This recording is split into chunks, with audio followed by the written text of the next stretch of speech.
I'm Vlad. For the rest of the day, I will be the stage presenter. Whether you like it or not, I was chosen to fulfill this role. And as you guys know, the lunches are very good regardless of the quality of the food because your partners are very interesting, very smart people who work in the space, and you get to network and learn a lot. Personally, I learned a lot about some Zcash project during my lunch break, and I feel like I'm a much smarter person right now. And this is the beauty of proof of work projects in general. And speaking of proof of work, right now I'm going to have this fireside chat with Charlie Lee, creator of Litecoin. And I don't know where the fire is. I haven't seen any fire here. We're supposed to be by the side of it, but I guess we can bring it, we can bring the fire. So Charlie, please come on stage. You can applaud him even if it's awkward.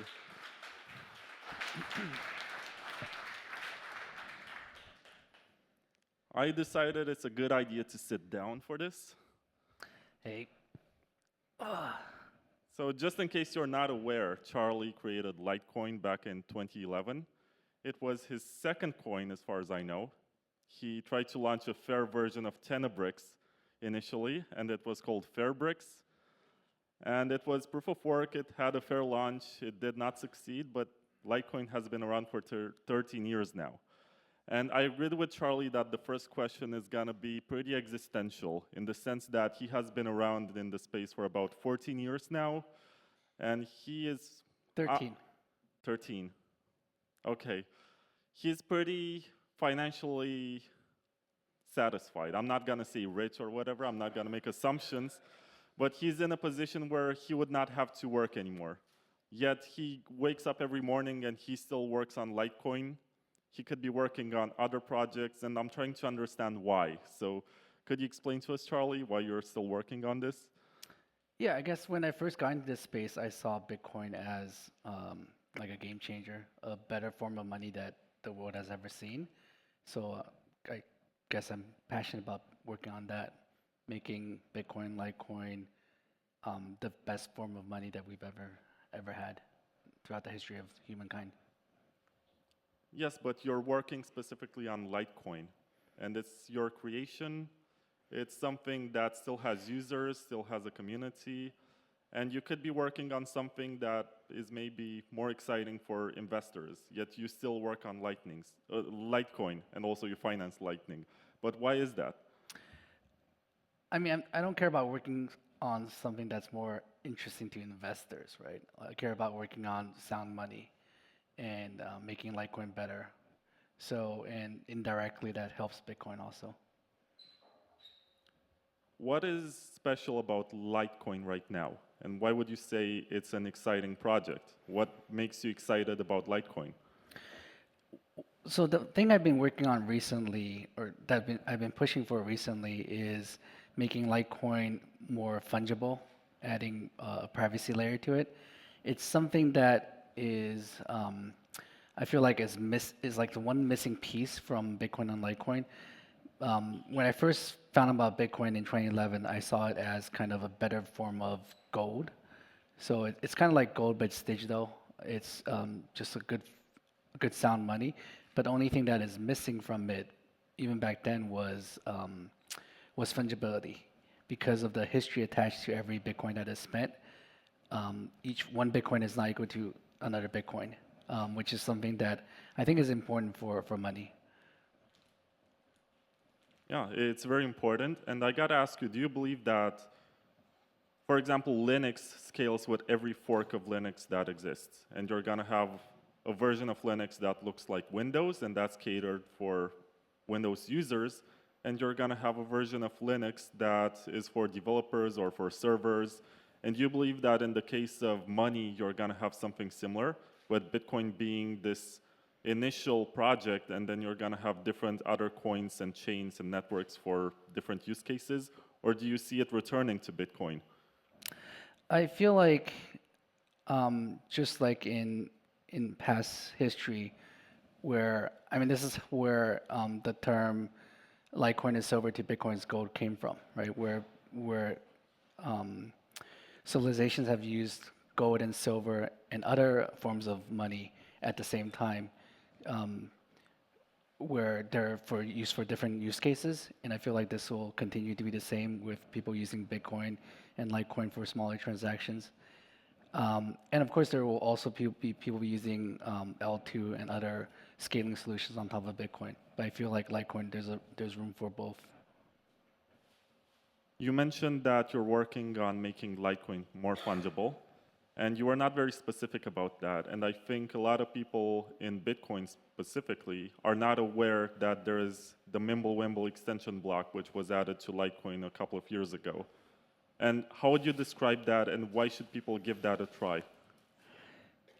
So MWeb is something we added to Litecoin a few years ago, and it's something that gives Litecoin more privacy and more fungibility. The reason why it's worth trying is, well, first of all, a lot of people haven't really tried Litecoin. They don't realize once you've actually used Litecoin and sent some Litecoins, you realize how much faster it is, how much easier it is to use Litecoin than Bitcoin. And then with MWeb, we add a layer of privacy where when you're sending coins on MWeb, only you and the recipient will see how many coins, the amount that was sent, because that's something that's like no one really needs to care about. And it's something that gives away your privacy if everyone sees how much you sent. So that's something, and using cryptography and confidential transactions, everyone can still prove that I did not create coins out of thin air. I sent you X amount and you got X amount, but no one other than you and I know what X is. And I think that's a very important addition to Litecoin. In the Bitcoin white paper, there is chapter 10, which describes privacy on Bitcoin. And it says that as long as you generate a different, in the white paper, it's described as public key for every transaction, you're going to have pretty good receiver privacy. But at one point, you're going to batch, even if it's by accident, some of these outputs that you received, and you're going to reveal possibly some identity of these coins. Does MWeb on Litecoin mitigate some of these issues, which are described in the white paper? Yeah, so privacy on Bitcoin can be achieved, but it's not easy, right? You have to kind of do coin control. You have to figure out which transactions you're combining. And yeah, and I've done that before. Many people have done that where if you, for example, if you buy like 10 Bitcoins off an exchange, you may not want to send the whole 10 Bitcoin to someone you don't trust, right? So you might want to split it up first before you or spend it somewhere else first. And this is something that most people don't want to deal with it and don't have the technical know-how to kind of manage their privacy that way. So with Mimblewimble or other privacy technology, things like that can be handled for you, right? So you don't have to actually have to worry about. One example I like to give is when you go to a store and you pull out a $20 bill from your wallet, you don't care which one you pull out. And this is the key about fungibility, right? You don't care about which one you pull out. It will just be accepted as $20 bill, right? As a $20 purchase. Whereas currently with Bitcoin, you kind of had to manage your UTXO, right? You don't want to lose privacy that way. And a Mimblewimble helps with that, for sure. There are some distinctions to be made when it comes to privacy, because over the years there are lots of projects that call themselves private, but they only covered one or two aspects of this. So you have network level privacy, which is about your IP address not being leaked to the rest of the network. You have sender privacy, which means that you as a sender are not revealing information about yourself to the receiver. You have receiver privacy, which means that the rest of the network doesn't know who you are, but only the sender will know who you are. And you have amounts privacy also, which refers to the amount of coins being moved around between the sender and the receiver. And by design, Bitcoin only has receiver privacy, which means that you generate a new address, and the rest of the network will not know to whom that belongs, but the person sending to you will know. For sender privacy, it's very difficult. For amounts privacy, it was not solved yet. I think maybe you can do that with Lightning, because the rest of the network doesn't know, but I think it's possible with MWeb, right? Yeah, because MWeb uses confidential transaction. So the thing about confidential transaction is the amount that's being sent is blinded, which means it's just hidden from everyone else. And using cryptography, you can prove that um, the number of coins I sent equals the number of coins you received. The tricky part, and the reason why confidential transaction is not as efficient or not as a regular transaction, it's just a larger transaction because you need to add proofs to prove that none of the numbers are negative. And that's the key, right? If A plus B equals C plus D, if A is negative, then I can just create a lot of coins out of thin air. So that proof is what makes it less efficient and just adds more data to the blockchain. Do you believe that MWeb is good enough for what Litecoin needs, or do you also look into other technologies like zero-knowledge proofs and stuff that's happening in cryptography right now? Yeah, there's always trade-offs, right? If you want perfect privacy, it can add a lot more to the blockchain. You might have to use more data or be more computationally expensive, take more time to create transactions. And ease of use is also very important, right? If it's the reason why people don't care about privacy or really don't use it is because it's not easy to use, right? If it's easy for everything to be private, people would use it, but it's a trade-off. And with Litecoin, I feel like MWeb strikes a good balance of good enough privacy and still very easy to use. So people can send coins between Litecoin main chain and extension block very easily. It's just like a regular Litecoin transactions to peg in and out, and that's very important. And then you get confidential transaction and a little bit of transaction and a little bit of privacy in terms of routing privacy. And I think that's good enough for everyday use. So far, MWeb has been mostly a tool that was used by people who were running a full node. And I know that Hector works on certain Litecoin projects, ported that to Electrum. But what do you think is the easiest way for people to try MWeb? And I think it's being rebranded right now as virtual private money, VPM. I'm not sure if I like that, but it seems to be a community meme. So what's the easiest way to use it? We're definitely working on, I mean, Light Wallet is going to start supporting MWeb soon. There's other mobile wallets. The key is to make it easy for people to use. And the next year, we'll have more and more mobile wallets supporting this MWeb technology, and that will make it a lot easier to use. But yeah, right now, like at launch, it was Litecoin Core only. And even with that, even with only Litecoin Core running MWeb, we have like millions of dollars of LTC on MWeb already, and people have been sending back and forth and using it. So it's been good. I interviewed Andrew Polstra on my podcast, to which you should subscribe, by the way.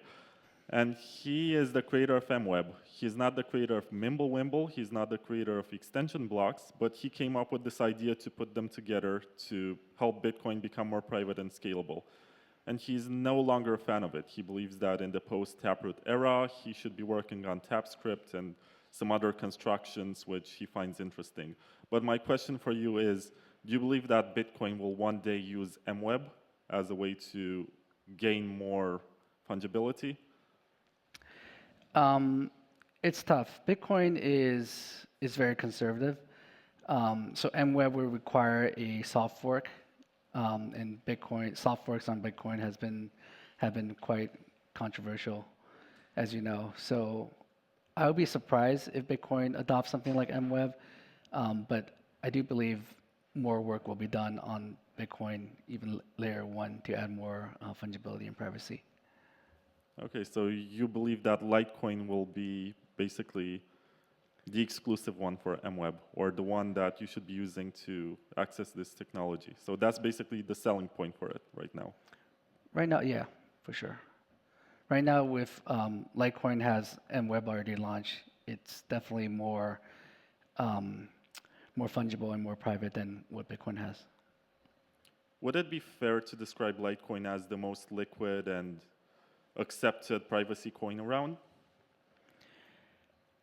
Arguably, I mean, there are trade-offs, right? You have coins like Monero, which has better privacy, and you have Zcash, which arguably has the best privacy, but they're not as liquid. And they're not on all the exchanges like Litecoin is. So there are definitely trade-offs, but Litecoin, I think, strikes the right balance. Yeah. We are at the Proof of Work Summit, and I think it's useful to also talk about the concept of proof of work and what this means for the entire industry. Because if you look at CoinMarketCap right now, you're going to see that most of the coins in the top 100 are actually tokens from proof of stake systems or proof of stake systems themselves. There seems to be this diminishing factor for proof of work, maybe because it's expensive or because of regulations. But why do you still believe that proof of work is the way to go? Well, I've always believed that proof of work is the best consensus mechanism for money. I think the decentralized aspect of it is key for money, where you don't want the rich to be in control of the system, right? So I think proof of work is also what Satoshi kind of invented.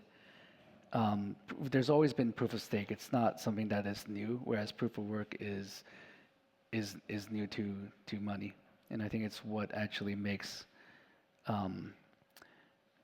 what makes Bitcoin and Litecoin powerful. If I understand correctly, proof of work was the glue that put all of these elements together. Because Satoshi did not invent proof of work, he did not invent Merkle trees. Well, he didn't or invent anything, blockchains. right? Yeah. But he invented the way of putting everything together and making it all work beautifully, and that is its own invention. Yeah. And also Mike Caldwell has a famous quote. He was the creator of the Cassius coins. He also made some Litecoin ones, if I'm not mistaken. Yeah. And he said that he believes in everything that is honest money. And he believes in gold, he believes in silver, he believes in Bitcoin, and also Litecoin. Because at the time, he believed that everything that you generate with work, with something which is provably valuable, is honest money and has no pre-mine and has no other incentives other than community getting together to do this. Speaking of that, it's actually interesting how gold is also a proof of work monetary system, right? You have to mine gold from the ground. And you have to melt it, put it in different shapes. Yeah. So in that sense, Bitcoin is very similar to gold. Yeah. Yeah. And I know that you worked on something that's called proof of activity. And you published a research paper about 10 years ago. And it doesn't seem like it's a popular concept. Right now, people are trying to reinvent proof of stake and find excuses to use it. What is proof of activity? It's been so long that I don't actually remember too much about it. But proof of activity is kind of like a proof of stake, proof of work hybrid.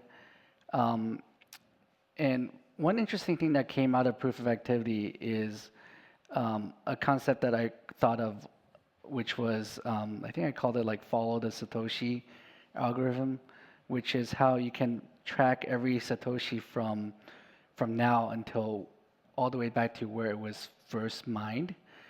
And the way I used it for proof of activity was to make it a fair way to kind of pick who gets to vote on the next block. So it's following all the Satoshi back to the original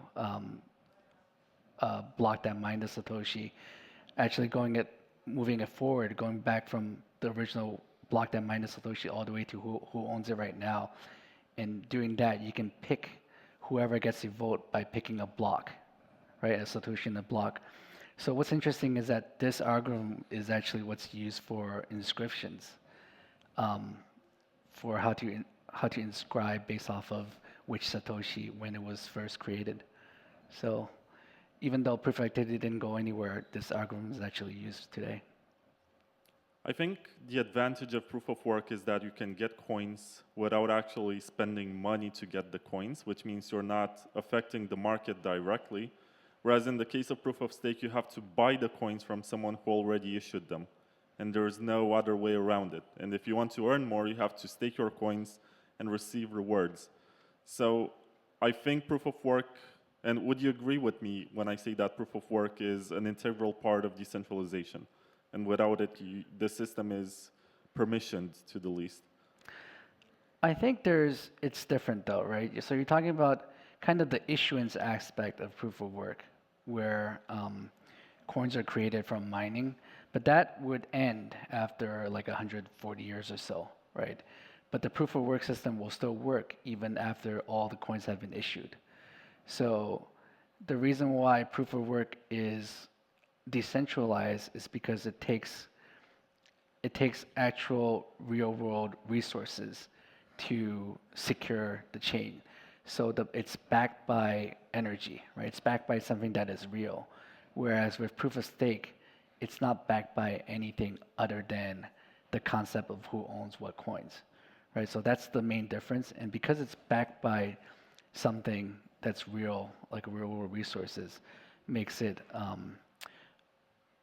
I believe, harder to attack, harder for a malicious actor to take over, unless they are able to take over the whole resources. Do you believe that after the 21 million or 84 million coins get mined, there's gonna be a proof of stake transition?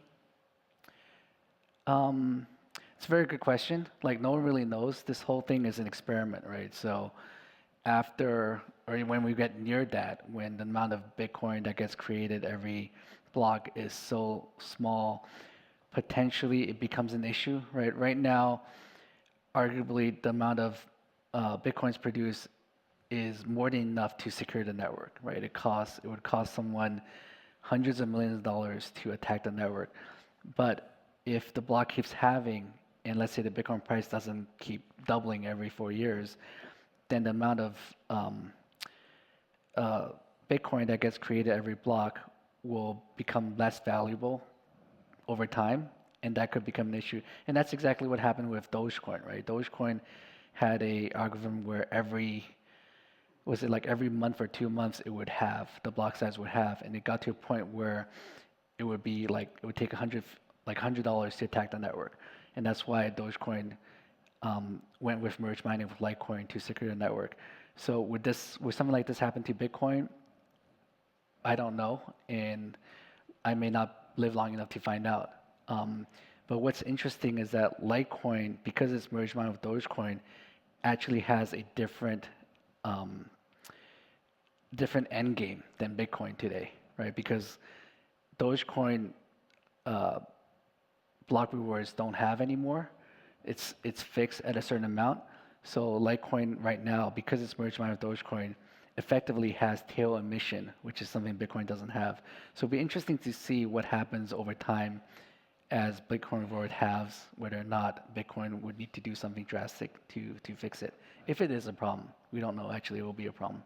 I was gonna ask you about that because Elon Musk might not be aware of it, and he tweeted about Doge today, as in Department of Government Efficiency, but he's still showing Doge. Did Dogecoin pump in price today?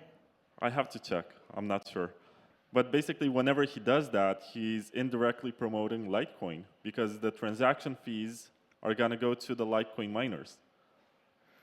Well, script miners, right? Miners are mining both yeah. Dogecoin and Litecoin at the same time. But yeah, basically, they're guaranteeing the survival of the Litecoin blockchain. Yep. Because so it's very interesting how merge mining initially, Litecoin kind of saved Dogecoin, but these days it's kind of flipped, right? Dogecoin, the rewards from Dogecoin is dominating. I don't know the specific today, but at one point you were making more money from Dogecoin than Litecoin when you're mining script. And so in a sense, Dogecoin is helping Litecoin more than Litecoin is helping Dogecoin today. So which is a very cool kind of partnership we have. When you decided to add script to Litecoin, it was very friendly to GPUs. And at the time, there was this transition moment when Bitcoin miners were no longer profitable with their GPUs, and they needed ASICs or FPGAs. And they switched to Litecoin with their rigs to make some revenue with the setups that they already had. And it seems like over time, some companies came up with these ASICs to mine Litecoin. We even have the people from Locotech in the room, and they're working on one of these devices. What I want to ask you is, do you see ASICs as always being the future of mining? Or do you foresee a moment when this is no longer profitable and it goes back to people running miners on their home computers because adoption has gotten to that point where it's possible? Get back to your original point. So when I first launched Litecoin, I did not have GPU mining or ASIC mining in mind. Litecoin was designed, at least initially, to be CPU mined, and which I thought was very important because the original miners are your kind of adopters and they push the coin and forward. So it was important that anyone can mine Litecoin. So the fact that for the first year or two where Litecoin is only CPU mineable was, I thought, was very key to the success of Litecoin. And then you're right, it was actually very fortuitous where when Bitcoin changed from GPU to FPGA and ASICs, all the GPU miners had nothing to do except that Litecoin GPU mining became possible at basically around the same time. So all the Bitcoin GPU miners started mining Litecoin. And then, like you said, over time, ASICs were created, and Litecoin right now is dominated by ASICs. I think that's kind of expected. Something that's dedicated to mining script would always be more efficient. And as you know, mining is a very competitive environment. So if you have the best, most efficient miner, you will win the race of mining Litecoins. So I don't think we'll go back to CPU mining. I think ASICs are here to stay, and I don't see it as a problem. Okay, I guess we're a bit over time. Is there anyone who wants to ask a question? I have a microphone here, and I can pass it to you. Just raise your hand. I'll get to you, Ben.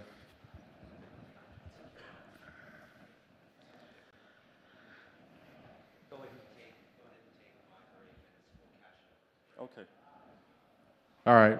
Well, this is just quite more of a fanboy question, but since you're wearing the pizza shirt, everyone knows the story with that in Bitcoin. What is the same moment with Litecoin? I've actually never even thought about that until I stared at that beautiful shirt that Vlad has on.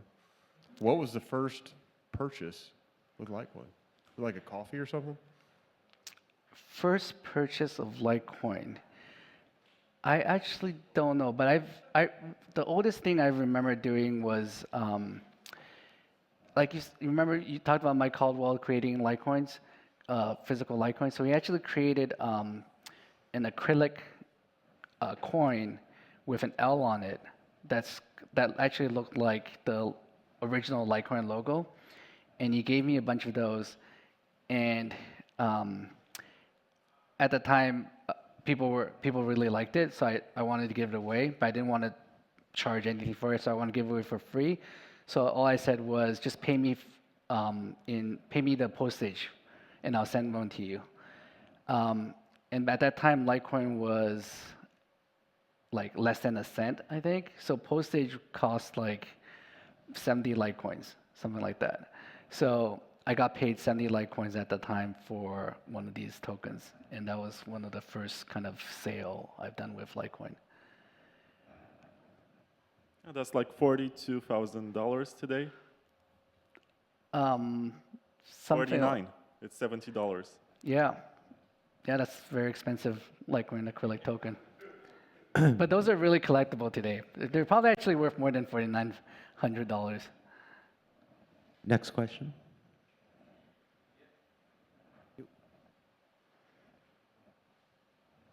Hi. I was interested in the merge mining with Dogecoin and the tail emissions. I hadn't thought of it like that before. It's pretty cool if Dogecoin continues, if meme coins continue to be a thing. So I was just wondering whether you have thoughts as to whether Dogecoin has the staying power to be of service to Litecoin in the way that it is now. I think so. I mean, when I first proposed merge mining to the Dogecoin community, I mean, no one expected much of it. I mean, Dogecoin was kind of a fun coin. I honestly did not expect Dogecoin to have like a crazy comeback like it did, and I did not think about tail emission when I first thought about merge mining, but it was a happy kind of coincidence. In hindsight, this seems like an amazing fortuitous outcome where Dogecoin tail emission is securing the Litecoin network.